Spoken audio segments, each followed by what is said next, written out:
was the British that made Israel for the Jews from Europe, right?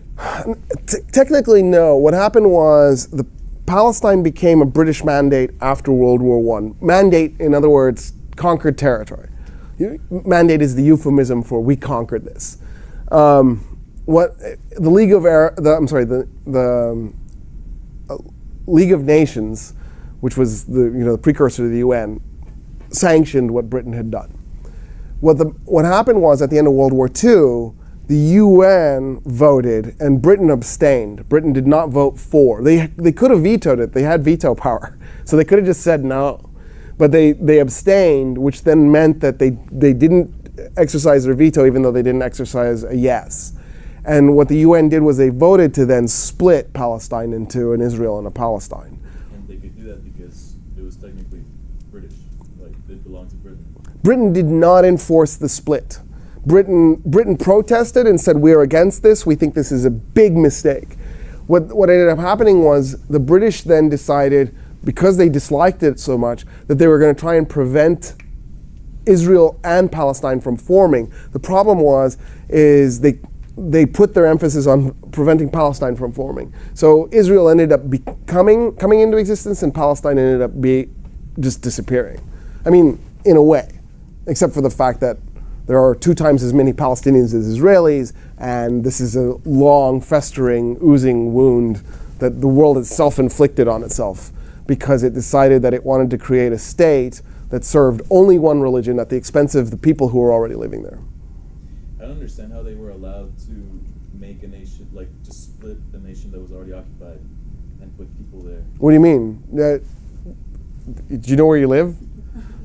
Yeah, there were Native Americans here. Yeah, but that was the olden days. Oh, you mean how could you do it in 1948 in the aftermath of World War II when you would think we would have learned a lesson about doing stuff like that? Or at least people would object. There were objections. The Arab world, for example, objected. There were even some European voices that weren't happy about it, like Great Britain. Having said that, the United States and the Soviet Union and France were very much in favor of it. And because they were very much in favor of it, it was hard for anybody to stop it. In 1948, nobody was going to say no to the United States and the Soviet Union. It just couldn't happen. And it was beyond people's comprehension. Because you never hear about it being a big deal, like when people protested Vietnam here. You never hear like people protesting the creation of Israel. There wasn't a mass protest movement in the first world for the creation of Israel. And it was because people had sympathy for what had happened to the Jews, and some people were thinking, okay, maybe if they get their own state, they'll be able to protect themselves. I mean, that's really flawed logic, right? Because if anything, what they've done is they've just sort of located themselves in one place and then put themselves in this really horrible, precarious situation that could potentially put them at more risk, not less risk. Where there were already people there. Like they could have put them in an island or something where there was no people. Well, yeah, I mean, when I get in conversation with Zionists, I have a Zionist friend who keeps saying, well, how much land were the Arabs giving? Why can't the Arabs be generous? My immediate response is, well, why wasn't the United States generous? Why not New York and Connecticut or something? Or New Mexico and Arizona, which were actually asked for. The Zionist movement at one point asked the United States if it would be willing to give up Arizona and New Mexico and create a Jewish state. And the United States said no, but we're willing to let you do it in Palestine. So we're willing to be generous with other people's stuff, but not our own. There's this, it makes me think of this study. And I don't know if I'm right about this, but people are asked, and really to do this right, I should ask you, but I'm not going to. People are asked to solve this moral dilemma. So there's a railroad track with people on it working. There are 5 people working on it, and they can't hear anything because they're making so much noise. And they can't see anything because they're facing the wrong way. But coming down the track, headed straight towards them, is a train. And it will kill those 5 people when it hits them because it's going so fast. Having said that, you happen to be right next to a train track lever, and you can change what track the train goes on. And the other track has 1 person on it. So if you pull that lever, the train goes over and kills 1 guy. Do you pull the lever? So answer it. No. Yes. There's 1 person saying no, and I see a bunch of people nodding their heads. Any other no's? Are you a no? Yeah, maybe. Because it would be selfish to do it. What? It would be selfish. No, actually, selfishly, I would say no. You would say no because why? Because if you pull a lever, you're responsible for the death. If you don't Of the pull one lever, person. right? If you don't pull the lever, okay. destiny isn't. But just the two of you. But maybe Is anybody yes, else a no, or is I'm on the fence. you're on the fence? You say yes? Yes, yes, yes, yes, yes. By the way, I'm a yes. I'd pull the lever.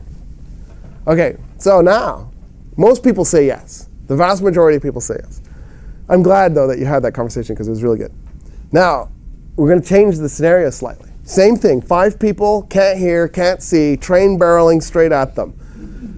You're on a bridge. I don't know where this bridge came from. You're on a bridge over the workers, and there's a guy standing next to you.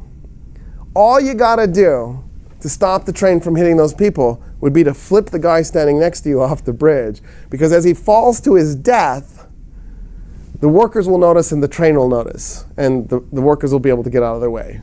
And then the train... Can we throw our No, okay.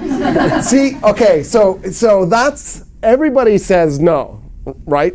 And the question is it because you're touching the guy, or is the lever your remote?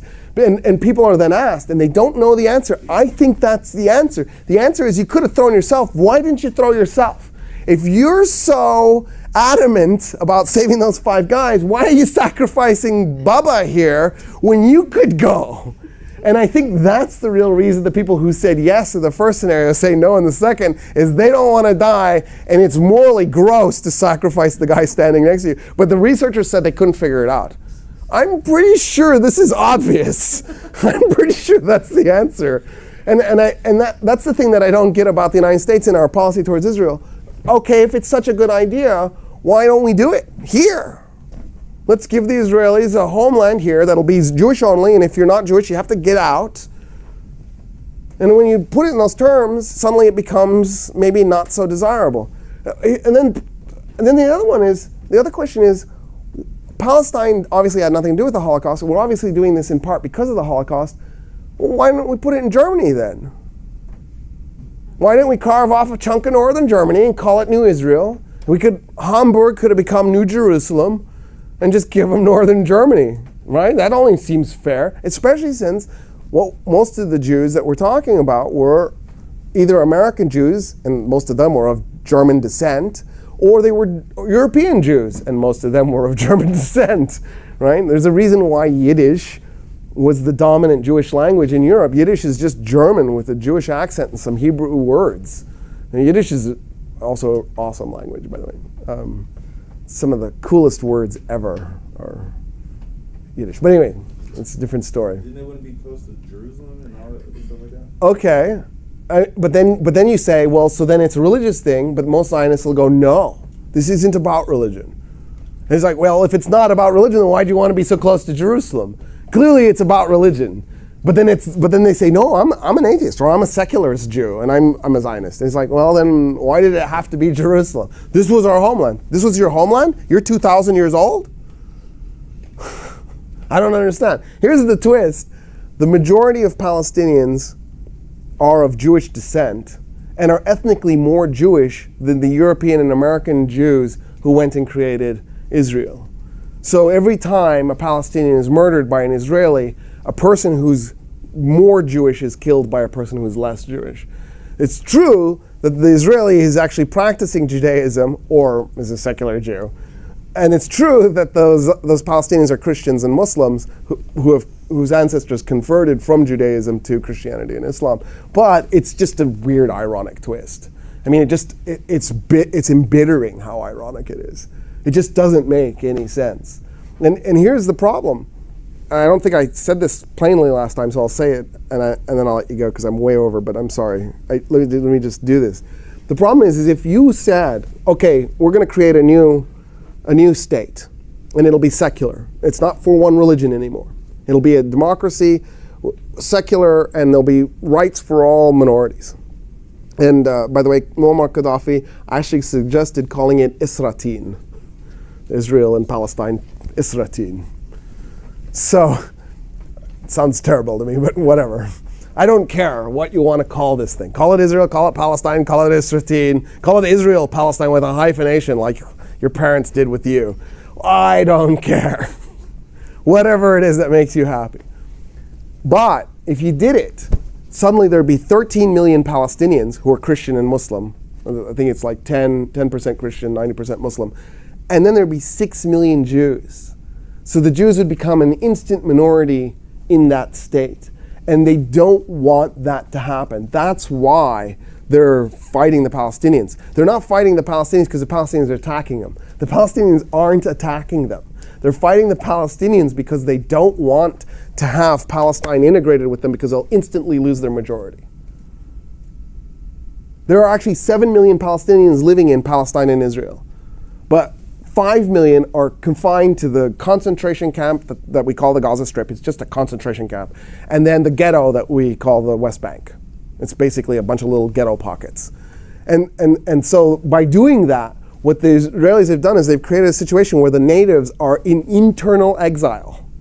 Right? They're still in Palestine. They're just not in their homes. Their homes are in Haifa or Jaffa or Jerusalem. And so they're displaced inside their own country as a majority, but with no rights to citizenship.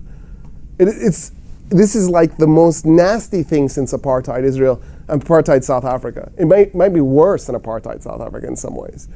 In fact it is, when you think about it, because at least in the case of apartheid Israel, apartheid South Africa, there was no blockade preventing the import and export of goods into the black neighborhoods, right? Because white people were making money off of the black population, so you wouldn't do that. There was the same mass migration effect, 2.5 to 3.5 million. I just realized something. So I even said this in class earlier. So the history I learned was the largest forced mass migration in human history was South Africa when it became apartheid, forced 2.5 to 3.5 million blacks to move out of white neighborhoods. And by the way, and Asians too. The Indian population was also separated out.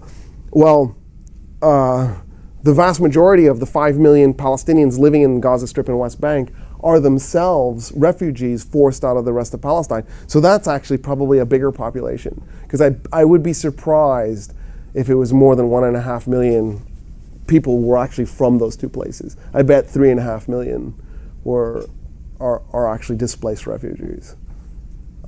Anyway, it's not the only refugee crisis we have. We also have now the Syrian refugee crisis and Iraqi refugee crisis. Jordan, the last time I checked, and I don't know how accurate these stats are, Jordan is like 25% Jordanian now. It's something like 60% Palestinian, 25% Jordanian, and the remaining 15% are Syrian and Iraqi. I mean, this is incredible. Anyway, all right, I'm over. So, any other questions?